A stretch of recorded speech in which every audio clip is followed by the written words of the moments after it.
Hello everyone, welcome to Envirotrix. मैं हूं doctor Savita कलशन और आज के इस लेक्चर में हम बात करने वाले हैं पार्ट 44 ऑफ PYQ सीरीज, जिसमें हम कवर करेंगे यूनिट 8 को। यूनिट 8 जो है आपका कवर करता है इन्वायरमेंटल इम्पैक्ट असेसमेंट को और इन्वायरमेंटल लॉ को। तो चलिए स्टार्ट करते हैं क्वेश्चन नंबर 5 के साथ। तो ये क्या है, क्वेश्चन क्या कह रहा है, which of the following portal by ministry of environment forest and climate change the government of India automate the process of environmental clearance. तो ministry of environment forest and climate change का कौन सा portal जो है वो environmental clearance जो है हमें प्रोवाइड करता है, तो वो कौन सा है, परिवेश। परिवेश जो है आपको क्या प्रोवाइड करता है, एनवायरमेंटल क्लियरेंस प्रोवाइड कराता है ये पोर्टल। इसी के साथ साथ ये फॉरेस्ट क्लियरेंस भी हमें प्रोवाइड कराता है, वाइल्ड लाइफ क्लियरेंस भी, और कोस्टल रेगुलेशन जोन क्लियरेंस भी जो है वो परिवेश पोर्टल जो है हमारा प्रोवाइड कराता है। कौन कौन से, environmental clearance related to EIA, forest clearance, wild life clearance और coastal regulation clearance and other approval under the environment protection act, forest conservation act और वाइल्ड लाइफ कंजर्वेशन एक्ट और coastal regulation notification of zone के under जो भी clearance होती है वो आपका कौन प्रोवाइड कराता है, परिवेश। ठीक है, परिवेश पोर्टल की अगर हम बात करें तो ये ministry of environment forest climate change environmental clearance क्या कराता है, प्रोवाइड कराता है।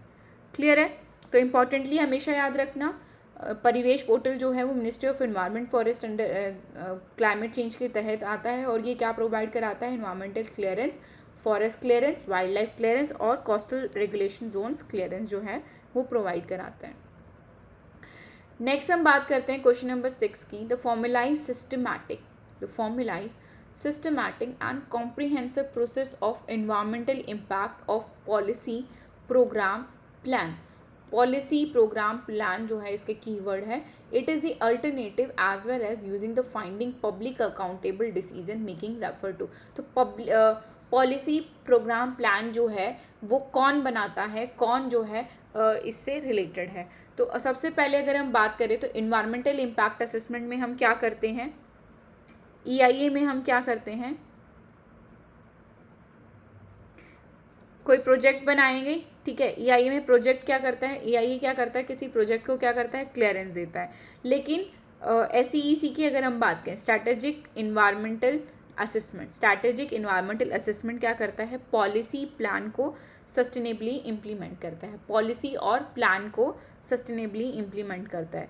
दोनों में अगर डिफरेंस की अगर हम बात करें तो EIA जो है वो क्या करता है, EIA क्या करता है, इन्वायरमेंटल इम्पैक्ट असेसमेंट, और SEA क्या है आपका, स्ट्रैटेजिक इन्वायरमेंटल असेसमेंट। EIA में हम क्या करते हैं, प्रोजेक्ट लेवल बनाते हैं। ठीक है, लेवल ऑफ एप्लीकेशन की अगर हम बात करें तो ये प्रोजेक्ट लेवल पे होता है और ये क्या होता है, पॉलिसी प्लान और प्रोग्राम बनाता है। क्या बनाता है, पॉलिसी प्रोग्राम और प्लान। तो जहाँ पर भी पॉलिसी प्रोग्राम और प्लान की बात करेंगे, they are talking about the strategic environmental assessment की बात करेंगे। फोकस की अगर हम बात करें तो इन्वायरमेंटल इम्पैक्ट असेसमेंट जो होते हैं वो साइट स्पेसिफिक होते हैं, वो आइडेंटिफाई और मिटिगेट करते हैं साइट स्पेसिफिक इम्पैक्ट्स को। ठीक है, जो साइट स्पेसिफिक इम्पैक्ट होंगे, जो जिस रीजन में प्रोजेक्ट या इंडस्ट्री लगाई जा रही है या फिर कोई भी प्रोजेक्ट इम्प्लीमेंट किया जा रहा है, तो उस साइट ये क्या होंगे, EIA क्या बताएगा, साइट स्पेसिफिक प्लान्स को बताएगा। लेकिन SEA जो है आपका स्ट्रैटेजिक इन्वायरमेंटल असेसमेंट क्या बताएगा, environmental sustainability into broader decision making. तो हमारी डिसीजन मेकिंग में हेल्प कौन करता है, प्लान प्रोग्राम पॉलिसी जो बनाता है, स्ट्रैटेजिक इन्वायरमेंटल असेसमेंट। क्लियर है, तो प्रोजेक्ट क्लियरेंस जो है वो प्रोवाइड करा रहा है environmental impact assessment, plan policy जो बना रहा है वो कौन बना रहा है, स्ट्रैटेजिक इन्वायरमेंटल क्लियरेंस। तो इन्होंने क्वेश्चन में क्या पूछा था, पॉलिसी प्रोग्राम प्लान जो है वो कौन बनाता है, strategic environmental assessment. Next question देख लेते हैं, which of the following protocol link to the convention on biological diversity. इनमें से कौन सा जो है protocol which is related to convention on biological diversity, biological diversity से कौन सा कन्वेंशन जो है वो रिलेटेड है। तो आपके बायोलॉजिकल डाइवर्सिटी से रिलेटेड जो है 1992 में क्या हुआ था, अर्थ समिट हुआ था। ठीक है, तो उसमें क्या रखा गया था, कन्वेंशन ऑन बायोलॉजिकल डाइवर्सिटी जो है उसमें फोकस किया गया था। ठीक है, तो कन्वेंशन ऑन बायोलॉजिकल डाइवर्सिटी कहाँ से आया, CBD कहाँ से आया, 1992 रायो अर्थ समिट जब हुआ था उससे निकल कर आया। तो उसमें 3 लीगली बाइंडिंग प्रोटोकॉल जो हैं इसके तहत आते हैं, इसके अंडर जो है वो 3 लीगली बाइंडिंग प्रोटोकॉल्स आते हैं, ठीक है। तो वो है एक आपका कार्टेजिना प्रोटोकॉल, ठीक है, कार्टेजिना प्रोटोकॉल ऑन बायोसेफ्टी। जो जेनेटिकली मॉडिफाइड ऑर्गेनिजम्स होते हैं या फिर लिविंग मॉडिफाइड ऑर्गेनिजम्स होते हैं, उसके लिए उसकी बायोसेफ्टी के लिए हम कौन सा प्रोटोकॉल लेकर आए, Cartagena protocol for biosafety, which is related to genetically modified organism और लिविंग मॉडिफाइड ऑर्गेनिज्म, ठीक है।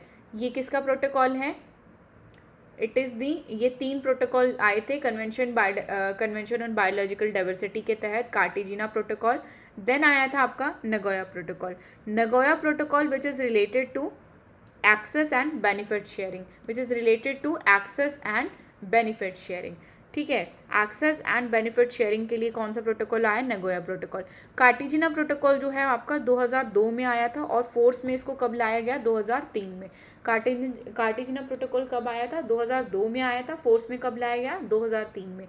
नगोया प्रोटोकॉल की अगर हम बात करें तो ये कब आया था, एक्सेस एंड बेनिफिट शेयरिंग के लिए आया था, और ये प्रोटोकॉल जो है 2010 में जो है आपका फोर्स में आया था, ठीक है। 2010 में लाया गया था और 2014 में इसको फोर्स में लाया गया।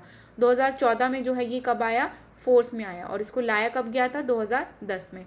कार्टेजिना की बात की 2000 में आया था और फोर्स में कब लाया गया, 2003 में। नेक्स्ट आता है आपका 3 प्रोटोकॉल थे। एक था आपका अनदर प्रोटोकॉल जो था वो नगोया कोलालमपुर, ठीक है, कोलालमपुर प्रोटोकॉल था, which is related to liability for living modified organism, clear है। तो कभी भी आपको क्वेश्चन आएगा कन्वेंशन ऑन बायोलॉजिकल डाइवर्सिटी के तहत कौन कौन से प्रोटोकॉल जो है वो आते हैं, तो इसमें 3 प्रोटोकॉल आते हैं। कार्टेजिना प्रोटोकॉल 2000 में लाया गया था, 2003 में ये फोर्स में आया, which is related to living modified organism और जेनेटिकली मॉडिफाइड ऑर्गेनिजम्स के लिए। नगोया प्रोटोकॉल जो है वो लेकर आया गया 2010 में ये आया था और 2014 में जो है इसको केम इन फोर्स। नेक्स्ट आता है आपका Nagoya protocol which is related to access and benefit sharing के लिए लाया गया था, जेनेटिक रिसोर्सेज के। नेक्स्ट हमने बात की थी Nagoya Kuala Lumpur protocol which is related to liability and living modified organisms के लिए ये प्रोटोकॉल लाया गया था। तो इसमें जो करेक्ट आंसर है वो है आपका option number A and C is the correct answer, clear है।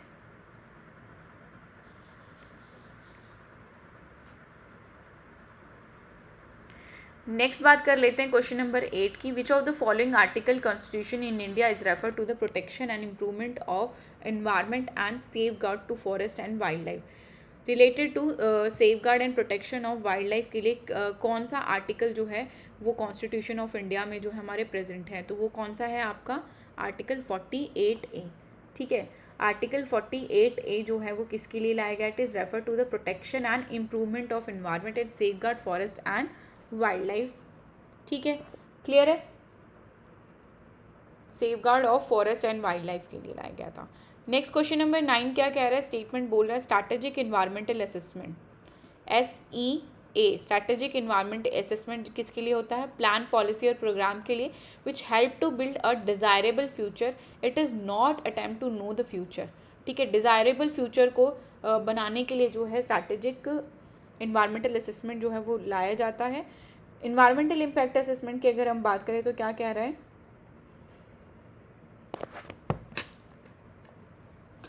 EIA is performed through the preparation and development of policies, plan, program और project. No, this is for environmental clearance और on site project के लिए हम EIA को assess करते हैं, उसको यूज़ करते हैं। तो पॉलिसीज प्लान के लिए क्या है, स्ट्रैटेजिक एनवायरमेंटल असेसमेंट होता है। तो स्टेटमेंट 2 जो है वो आपका इनकरेक्ट हो गया, स्टेटमेंट 1 जो है आपका करेक्ट है। देन नेक्स्ट क्वेश्चन क्या कह रहा है, क्वेश्चन नंबर 10 कि arrange the following scoping method used in EIA। EIA में कौन कौन से स्कोपिंग मेथड जो हैं वो यूज़ किए जाते हैं, उनको अरेंज करना है। तो सबसे बेस्ट मेथड जो होता है आपका एडवांसमेंट के बेसिस पे अगर हम बात करें तो वो आता है आपका चेकलिस्ट मेथड, ठीक है। चेकलिस्ट मेथड में बेसिकली क्या होता है, चेकलिस्ट मेथड जो है वो सिस्टमैटिक मेथड होता है जिसमें हम ऑल फैक्टर्स को कंसिडर करते हैं, सारे के सारे फैक्टर्स को हम क्या करते हैं, कंसिडर करते हैं, एक लिस्ट बनाते हैं, एयर वाटर और अदर जो भी फैक्टर है, बायोडाइवर्सिटी लॉस और जितने भी फैक्टर हैं उनको एक लिस्ट बनाते हैं, उसमें चेकलिस्ट मेथड का जो है हम यूज़ करते हैं। ये क्या होता है आपका क्वालिटेटिव मेथड होता है, it is the qualitative method. तो सबसे पहले हमने क्या यूज़ किया, चेकलिस्ट मेथड करा एडवांसमेंट में।